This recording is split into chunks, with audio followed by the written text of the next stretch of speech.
j'ai 28 minutes de retard à mon dîner de 16h30, tout est normal, tout va bien. Allez, c'est parti.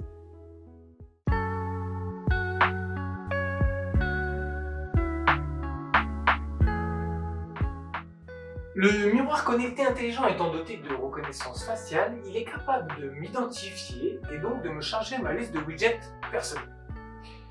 Comme par exemple les nouveaux emails ou mes prochains rendez-vous du jour. Alors en l'occurrence, j'ai 2 rendez-vous qui viennent, une réunion dans 33 minutes et un dîner à 20h. Pour les besoins de la démonstration, je vais me rendre sur mon téléphone, dans mon agenda, pour modifier l'un de ces rendez-vous. Donc je bascule ici, sur mon téléphone, je prends mon rendez-vous par exemple ici, ma réunion, je vais la décaler, je vais la rapprocher un petit peu, pour qu'elle soit dans moins d'une demi-heure. Voilà.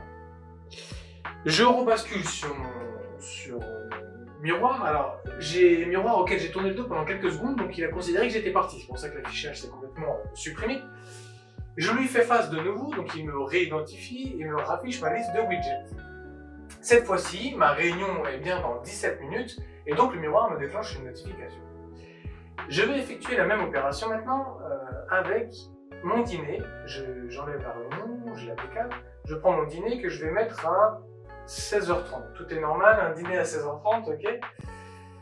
Cette modification va être automatiquement répercutée sur le miroir, qui va se mettre à jour du coup, voilà, dans 32 minutes, j'ai mon dîner, et du coup, le miroir me déclenche une notification en me disant « Attention, il faut que je parte dans 8 minutes, si je ne veux pas être en retard à mon dîner, puisqu'il va me falloir en voiture à peu près 23 minutes pour m'y rendre. » Alors le miroir me suggère aussi de prendre autrement, sinon les transports en commun, puisque le trajet est visiblement un petit peu plus rapide en prenant la ligne J.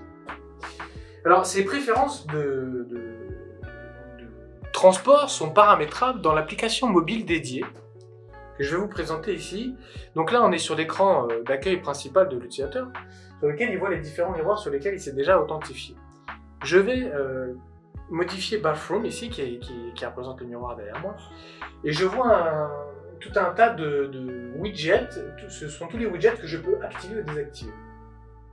Je fais une petite parenthèse, quand je suis sur cet écran, le miroir lui passe automatiquement en mode de configuration et m'affiche une grille virtuelle dans laquelle il y a des numéros. C'est simplement pour que l'utilisateur sache dans quelle case il va pouvoir placer tel ou tel widget. Revenons-en à notre configuration. Sur mon téléphone, donc j'ai mes widgets, je vais aller modifier le widget rappel d'agenda et je vais lui dire finalement mon mode de transport favori, ce n'est pas la voiture, mais c'est le mode piéton. Je sauvegarde, modification sauvegardée, je rebascule sur le miroir et automatiquement le miroir va recharger, il va supprimer cette grille, il va recharger ma liste de widgets, voilà, en prenant en compte le nouveau paramétrage. Et alors on va voir cette fois-ci, ce n'est plus une petite voiture, mais c'est un petit bonhomme qui marche. D'ailleurs, je suis très en retard, j'ai 28 minutes de retard. J'aurais peut-être dû mettre un petit bonhomme qui court, parce que voilà, j'ai 28 minutes de retard à mon dîner de 16h30, tout est normal, tout va bien. Allez, c'est parti.